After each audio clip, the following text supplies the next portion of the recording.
دعا کبھی بھی عام نہیں ہوتی۔ ہم میں سے بہت سے لوگ اس کی اہمیت کو سمجھ ہی نہیں پاتے کہ دعا کی کیا اہمیت ہے۔ دعا کے بارے میں اللہ تعالیٰ پتہ ہے کیا فرماتا ہے کہ جب اس کا کوئی بندہ اس سے دعا کرتا ہے، اس سے دعا کے لیے ہاتھ اٹھاتا ہے، تو اللہ کو حیا آتی ہے کہ وہ اس کو خالی ہاتھ اور نامراد لوٹا دے۔ یہ بات پتہ ہے کیا بتاتی ہے کہ اللہ اگر دعا کی توفیق دیتا ہے تو کبھی ایسا نہیں ہو سکتا کہ اس نے اپنے بندے کو خالی ہاتھ چھوڑنا ہو۔ اللہ تعالیٰ کا خزانہ لامحدود ہے۔ آپ دعا کر رہے ہیں کیونکہ اللہ نے آپ کو توفیق دی ہے، آپ کو یہ توفیق اللہ کی طرف سے مل رہی ہے، اور یہ توفیق اس رب نے آپ ہی کو کیوں دی ہے کہ آپ اس سے مانگے، آپ اس کے سامنے جھولی پھیلائے، کیونکہ اللہ نے آپ کو پسند فرمایا ہے۔ تو دعا مانگتے ہوئے یہ نہ سوچے کہ کیا ہوگا آپ کی دعاؤں کا، بلکہ دعا مانگتے رہیے اور اللہ سے جڑے رہیے، کیونکہ جس رب نے دعا کی توفیق دی ہے وہ قبولیت کی گھڑی بھی جلد ہی عطا کر دے گا، جیسا کہ اس مقالبے میں پہلے فرمایا گیا کہ اللہ کا خزانہ تو لامحدود ہے۔ ہماری زندگی میں بعض رشتے ایسے بھی ہوتے ہیں جن کو قائم رکھنے کے لیے ہم ہر طرح سے پوری کوشش کر لیتے ہیں، ہم خود کو ان کے مطابق ڈال لیتے ہیں تاکہ رشتے برقرار رہ سکے، لیکن آخر میں اپنا وجود ہی کھو دیتے ہیں، کیونکہ کچھ لوگ ایسے بھی ہوتے ہیں ان کے لیے کچھ بھی کر لو وہ کسی صورت مطمئن نہیں ہوتے، آخر کار وہ بے جان رشتے ایک دن ٹوٹ ہی جاتے ہیں۔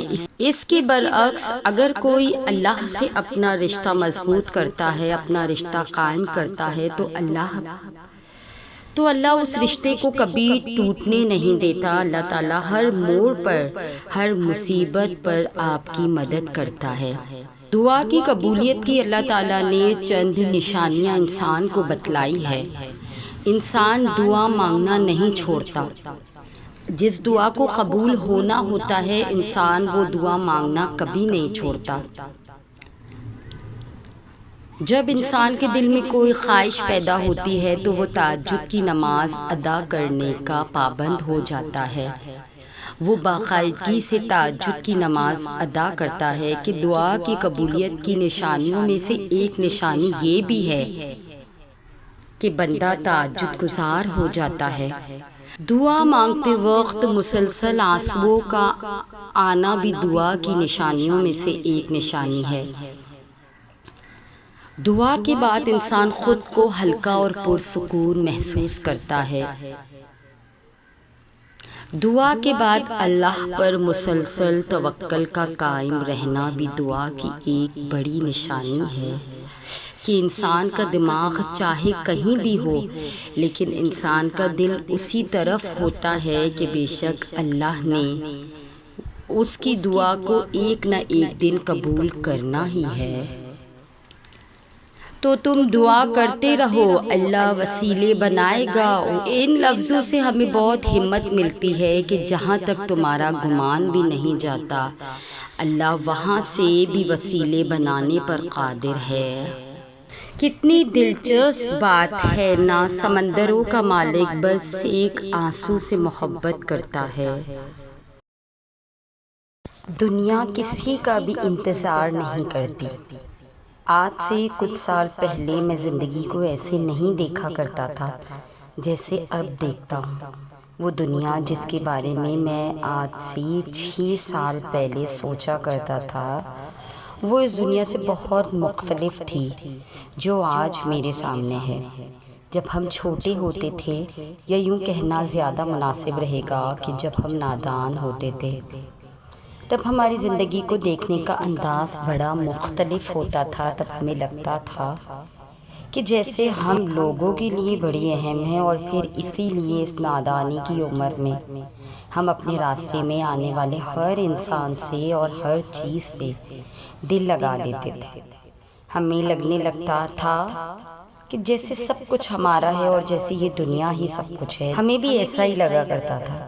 لیکن پھر جیسے جیسے بڑے ہوئے تو وقت کے ساتھ ساتھ ہم نے یہ سیکھنا شروع کیا کہ ہم تو کچھ بھی نہیں ہیں. ہماری ذات تو کچھ بھی نہیں ہے. اصل ذات تو اللہ کی ہے. ہم بنے ہی اللہ کے لیے ہیں. میری دادی امی کا جب انتقال ہوا تب میں 8 کلاس میں تھا. مجھے آج بھی وہ لمحہ یاد ہے. میں نے زندگی میں پہلی دفعہ کسی کی میت دیکھی تھی. میری یہ عادت ہے کہ میں چھوٹی سے چھوٹی بات کو بھی بڑا نوٹس کرتا تھا، خاص کر کے اپنے ارد گرد کے انسانوں کی فائیکی کو سمجھنا اور ان کی حرکات کو مانیٹر کرنا. ایسا کرنا مجھے اس لیے پسند نہیں تھا کیونکہ میں دوسروں کے عیبوں کو پکڑنے میں دلچسپی رکھتا تھا، بلکہ ایسا کرنا مجھے اس لیے پسند تھا کیونکہ مجھے اس سے انسانوں کی پہچان ہوتی تھی اور مجھے اس سے اپنے بارے میں بھی بہت کچھ نیا سیکھنے کو ملتا تھا. جب اس روز میں نے اپنی دادی اماں کی میت کو کاندھا دیا تب میں نے اپنے ارد گرد ایک عجیب بات نوٹس کی، اور وہ بات یہ تھی کہ جب میری دادی امی کی میت کو قبرستان لے جایا گیا تو ابھی ان کی میت قبرستان کے دروازے پر ہی تھی تو ایک آدمی دوسرے آدمی سے کہہ رہا تھا، پتہ ہے فلاں جگہ کیا ہوا تھا؟ تو میں نے اس بات سے دین اور دنیا کا اندازہ لگایا. دین دنیا کمانے کے لیے نہیں سیکھا جاتا کہ دنیا تو مختصر نفع کا نام ہے، بلکہ دائمی نفع کمانے کی غرض سے سیکھا جاتا ہے، اور دائمی نفع آخرت کی خیر میں پنہاں ہے. چنانچہ یاد رہے، دین دنیاوی زندگی کو سہل بنانے کے لیے نہیں بلکہ ہمیشگی والی اور لامتناہی حیات میں ناقابل تصور آسانیاں اور آسائشوں کے حصول کے لیے اختیار کیا جاتا ہے. دین کا مرکز ایمان بالغیت ہے اور اس کو اپنانے کا مقصد آخرت کی خیر ہے. تو اب اگر ہم یہ سمجھیں کہ دین پر چلنے سے ہمیں دنیا میں عروج مل جائے اور ہم دنیا والوں کے پیارے ہو جائیں تو یہ مکمل عقل مندی نہ ہوگی، کیونکہ دین کو تھامنے کے لیے دنیاوی کامیابی کی ضمانت صرف اسی صورت میں ہے کہ یہ کامیابی اللہ کی راہ میں ہو اور خالصتاً اسی ذات واحد کی چاہ میں ہو اور محض اس فانی دنیا تک محدود نہ ہو. کیونکہ اس دنیا میں آسائشات اور آسانیاں ہر ایک کو، خواہ مومن ہو یا کافر، اللہ سبحانہ وتعالیٰ اپنی مرضی سے عطا کرتا ہے، کسی کو کم اور کسی کو زیادہ. لیکن آخر بھی حیات میں وہ آسائشیں اور آسانیاں صرف اور صرف مومنوں کے لیے ہے. یہ دنیا کی زندگی تو مومنوں کے لیے نہیں ہے. ہم بات کر رہے تھے ہماری دادی امی کی. چونکہ میری دادی امی ایک نہایت ہی نیک اور سلجھی ہوئی خاتون تھی. وہ دوسروں کے دکھ کو اپنا دکھ سمجھتی، وہ دوسروں کی تکلیف کو اپنی تکلیف سمجھ کر دوسروں کی الجھنوں کو سلجھانے کی کوشش کرتی تھی. لیکن جب وہ دنیا فانی سے رخصت ہوئی تو شاید اس دنیا کے کسی بھی بندے پر ان کے جانے کا اثر نہ ہوا. لوگ تو اپنی ہی دنیا میں لگے ہوئے تھے.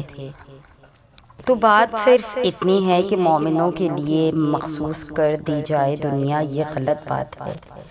یہ ساری نعمتیں اور بے شمار دوسری نعمتیں جن کا تصور ہی ہماری بساط سے بالاتر ہے. لہٰذا دل میں آخروی کامیابی کو رکھ کر دین کو مضبوطی سے تھامنا ہے. پھر اس کے لیے چاہے پوری کائنات ہی کیوں نہ قربان کرنی پڑے، آپ ڈٹے رہنا، کیونکہ بے شک آخرت کی کامیابی ہی اصل کامیابی ہے. اس دنیا اور اس دنیا کے لوگوں کے رویوں کو اپنے اوپر کبھی حاوی نہ کرنے دینا کہ لوگ آپ کے سامنے کیا کرتے ہیں اور لوگ آپ کے جانے کے بعد کیا کریں گے. حضرت امام حنفیہ رحمۃ اللہ علیہ کی بے مثال بصیرت. ایک شخص نے امام صاحب رحمۃ اللہ علیہ سے عرض کیا کہ میں نے کچھ روپے ایک جگہ چھپا کر رکھ دیے تھے، اب وہ جگہ مجھے یاد نہیں آتی، میں کیا کروں؟ امام صاحب نے فرمایا کہ یہ کوئی فقہ کا مسئلہ تو ہے نہیں جو تم مجھ سے پوچھنے آئے ہو۔ پھر جب اس شخص نے زیادہ اصرار کیا تو امام صاحب نے کہا کہ آج تمام رات تم نماز پڑھو، انشاءاللہ کوئی صورت پیدا کر دیں گے اللہ تعالیٰ۔ چنانچہ اس شخص نے رات کو نماز پڑھنا شروع ہی کیا تھا کہ اسے یاد آ گیا کہ اس نے روپے کہاں رکھے تھے، اور وہ نماز چھوڑ کر فوراً اپنا دفینہ نکالنے بھاگ کھڑا ہوا۔ صبح کو وہ دوڑا ہوا آیا اور امام صاحب رحمۃ اللہ علیہ کو تمام واقعہ سنایا۔ امام صاحب نے فرمایا، ہاں شیطان کیسے برداشت کر سکتا تھا کہ تم ساری رات نماز پڑھتے رہو، پھر بھی تمہیں چاہیے تھا کہ تم ساری رات نماز پڑھتے رہتے، قربان جائیے امام اعظم ابو حنیفہ رحمۃ اللہ علیہ کی بصیرت پر کہ کیسا عظیم مثال حل تجویز فرمایا کہ اس شخص کا کام بھی ہو گیا اور نماز کی تلقین بھی فرما دی۔ انسان خدا کی محبت کو بہت دیر سے سمجھتا ہے، پھر جانتا ہے کہ وہ ہم سے اتنی محبت کرتا ہے کہ ہمیں ہمیشہ بہتر سے بہترین عطا کرتا ہے، بس ہم ہی ہیں جو ضد پر اڑ جاتے ہیں، اس کی نافرمانی کرتے ہیں، ورنہ اس کے اختیار میں کیا نہیں ہے۔ وہ اگر چاہے تو ایک نافرمانی پہ ہمیں آسمان سے زمین پہ دے مارے، مگر وہ ایسا کرتا ہی نہیں۔ اس کی رحمت اس کے غضب سے بہت وسیع ہے۔ کبھی مڑ کر ماضی کو دیکھو تو تم جانو گے کہ اس نے تمہیں کب کب اور کہاں کہاں سنبھالا۔ جب تم بالکل اکیلے تھے تب کہاں کہاں پہ اس نے تمہارا ساتھ، تمہارا ہاتھ تھاما، جس کے تم قابل بھی نہ تھے اس سے بڑھ کر تمہیں نوازا۔ جب تمہارے پاس کوئی راستہ نہ تھا تو کیسے اس نے ناممکن سے ممکن کے وسیلے پیدا کیے، کیسے اس نے تہجد کی نماز تمہارے لیے برائے تحفہ پیش کی۔ جب انسان یہ بات سمجھ جاتا ہے تب سارے شکوے ختم ہو جاتے ہیں، پھر معجزے ہوتے ہیں، پھر گمان یقین میں بدلتے ہیں۔ خدا کی محبت صرف محبت نہیں، بالکل امید ہے، ایسی امید جس کو زوال نہیں، اور یہ دنیا اس کے مقابلے میں فانی ہے۔ یہ دنیا خدا کی محبت کے آگے کچھ بھی نہیں۔ ہر محبت دکھ دیتی ہے۔ شیخ عبد القادر جیلانی کہتے ہیں، اے شخص تو کہتا ہے میں جس سے محبت کرتا ہوں اس سے جدا کر دیا جاتا ہوں، کبھی بیماری سے، کبھی عداوت سے، کبھی غلط فہمی سے، کبھی موت سے، ہر قیمت پر مجھ سے جدا کر دیا جاتا ہے، ہر قیمت پر مجھ سے وہ چیز جدا کر دی جاتی ہے۔ اے نادان، تو وہ خوش قسمت ہے جس پر اللہ تعالیٰ نے غیرت کھائی ہے۔ اللہ تجھے اپنے لیے چاہتا ہے اور تو غیر کا ہونا چاہتا ہے۔ ہوش کر ایسا ٹوٹا برتن بن جا جس میں ماں سوائے اللہ کے کچھ نہ ٹھہرے۔ جب تو غیر کے پیچھے بھاگے گا اللہ تجھے اس کے ہاتھوں توڑے گا، اور جب تو اللہ کا ہو جائے گا تو ساری مخلوق کو تیرے قدموں میں لا بٹھائے گا۔ تیرے رشتے، تیری محبتیں، تیری آسائشیں لوٹا دی جائے گی، تیری دولت واپس لوٹا دی جائے گی، اور جن سے تو محبت رکھتا ہے اور رویا کرتا تھا وہ اب تیرے لیے روئیں گے، مگر اب تیرا دل ان سے بے نیاز ہوگا۔ جب تو ان چیزوں کو دور نہ کر دے گا، یہ محبت تکلیف دے گی، ہر محبت دکھ دیتی ہے سوائے اللہ کی محبت کے۔ پھر تو خود کہے گا واقعی ہر محبت دکھ دیتی ہے سوائے اللہ کی محبت کے۔ تو یہ تھی ہماری آج کی ویڈیو۔ اگر آپ ہماری اس کاوش کو پسند کرتے ہیں تو ہمارے چینل کو سبسکرائب کر کے ہمارے ساتھ جڑ جائیے۔ جزاک اللہ۔